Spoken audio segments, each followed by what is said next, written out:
क्या क्या उर्दू? महंगी मियाँ, वो भी इतने आराम से? क्यों फिर सारा दिन ऐसे ऐसे बोल के अपना मजाक उड़ाते रहते हो? जिंदगी खुद अपने आप में एक मजाक है शेरदिल साहब।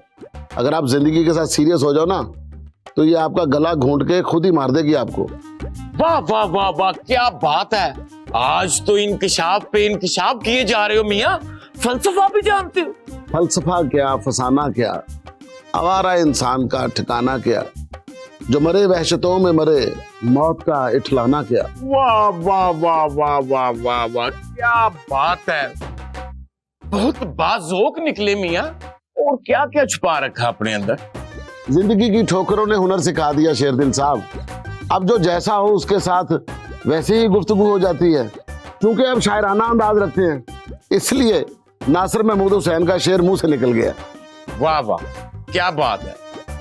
आए तो हम आपके पास चाय पीने थे, लेकिन मजा आ गया।